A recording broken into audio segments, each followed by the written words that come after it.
I've had a connection, and my family has had a connection with this place for over half a century. My brother was baptised here. My dad's in the choir. My mum's somewhere out there.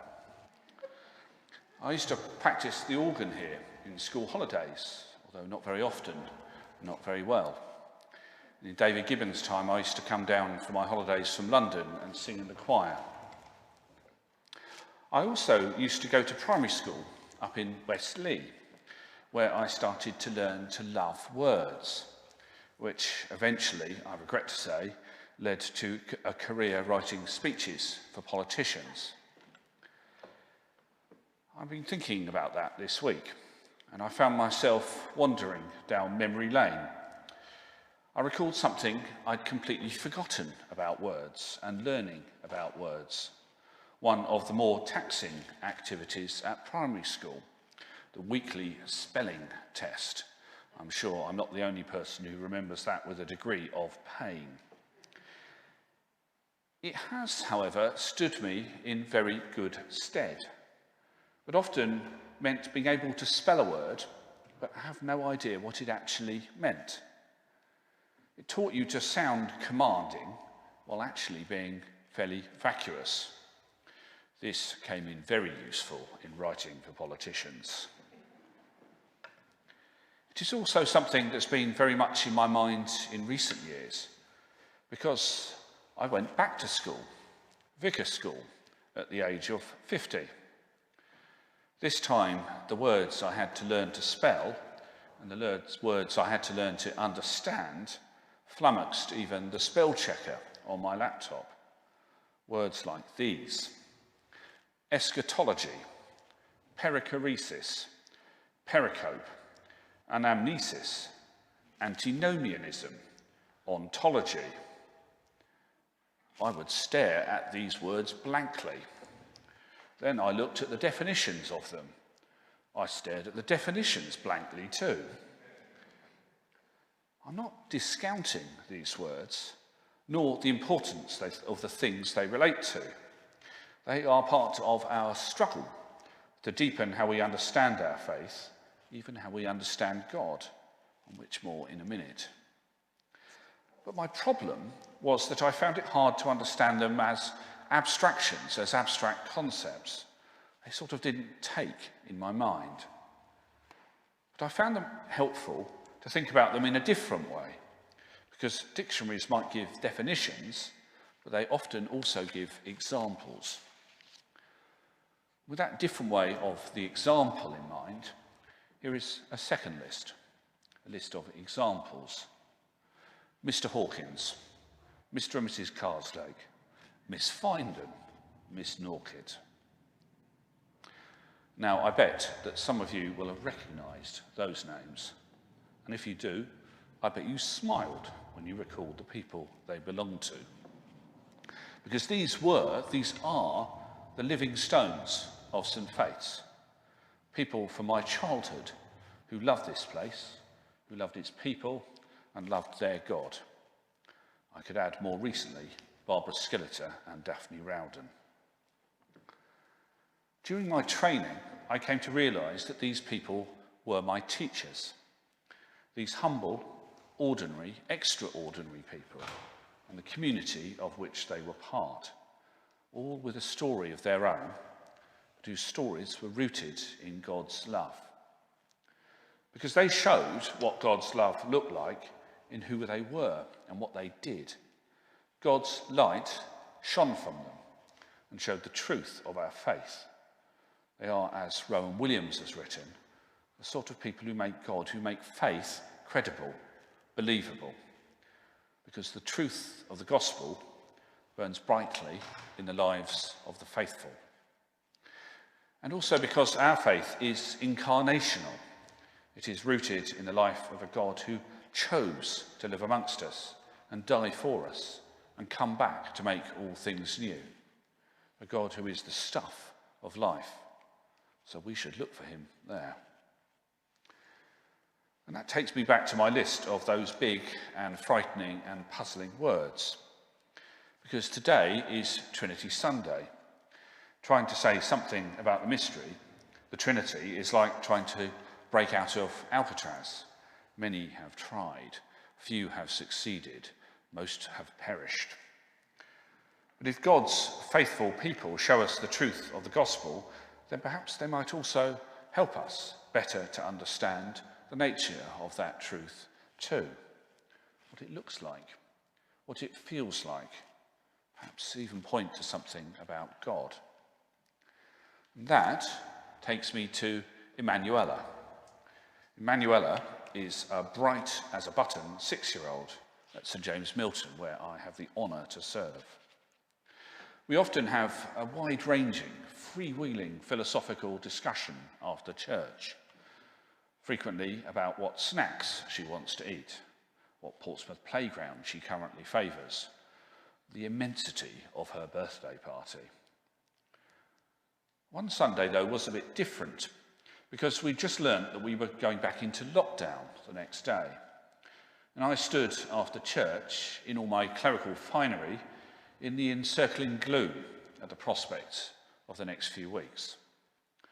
I tried to hide it, but I think she instinctively divined that gloom, and she took it upon herself to cheer me up. And also because she'd noticed a similarity between the rather splendid chasuble I was wearing and her new dress. So Emanuela asked me this: do you want to practice doing twirls? And I found I did rather want to practice doing twirls. And so we twirled in the car park of St James Milton. Chasubles, I find, rather lend themselves to twirls. And so the winter of my lockdown discontent was transformed into glorious summer by our twirling. Though at 53 rather than 6, I did have to have a bit of a sit down afterwards. And this was more than joyous. It also brought home to me what one of those theological terms meant, perhaps more importantly, what it felt like. Because we are often gloomy, fallen, alone, even broken, because we live in a fallen, broken, locked down world of separation, isolation from one another and from God. I felt a whiff of that on that Sunday morning. God knows that pain, because God experienced it in the life of Christ and viscerally on the cross. And so the cross offers us consolation, but also a glimpse through it to God on the other side. And in particular, something of what God might be like on that other side, because God is Trinity, but not a static three. The Trinity is not three separate beings. It is not three separate circles. And Christ might be the Lord of the dance, but God is all dance, in which the three parts of the Trinity delight in dancing, twirling even around one another. They rejoice in their company as a community. But nor is the Trinity like a Venn diagram, in which they might dance, but only have a bit in the middle in common. They know all about one another. They do more than co-inhabit, they co-inhere. They are so intimate that each part lives wholly in the other. So what Emanuela showed me is that twirling and its sense of music and movement and empathy is the best image I know, the only image for me that gets anywhere near what the Trinity might mean, or even might feel like. It is not an academic definition, but it might be nearer the truth. It is Emanuela who helped me to understand this image of a God of delight and dance, of how when we are in the dark, we can see the light, a light that might sustain us when we feel separated or lonely or gloomy, or because lockdown is about to start. We can be consoled by knowing that God is all about delight and community and intimacy. Emanuela, though, showed me something else too. Because it is all very well for this image of the Trinity to entice us as an image of God who delights and dances in a far-off future when all things will be made new. That might not actually offer us a great deal of consolation or comfort in the here and the now, because it might make us feel we are outside looking in at this dance. We are not participants in it. We still stand in the dark. We might feel locked out and locked down. Well, so I thought, until I remembered something else Emanuela told me when she sought me out after one particular service, Advent Sunday. I'd already noticed her reading the service booklet intently during the service. She sought me out afterwards. Why, she asked, was her name in the booklet? But why was it spelt wrong? Emmanuel, the big word of Advent, a word that means God is with us. And she was delighted when I told her that was what her name meant. And because she'd asked me about it, I realised I'd been going through the motions. I'd read and I'd said the word, not thought enough about what it meant. Because the Trinity is not a distant trio dancing away in a sealed vacuum from which we are excluded. But God is with us. God has chosen to be with us. In the Son and in the Spirit, God is with us.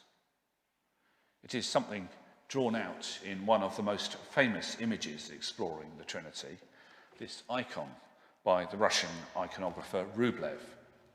It shows the visitation of the angels to Abraham, three winged figures sitting around a table.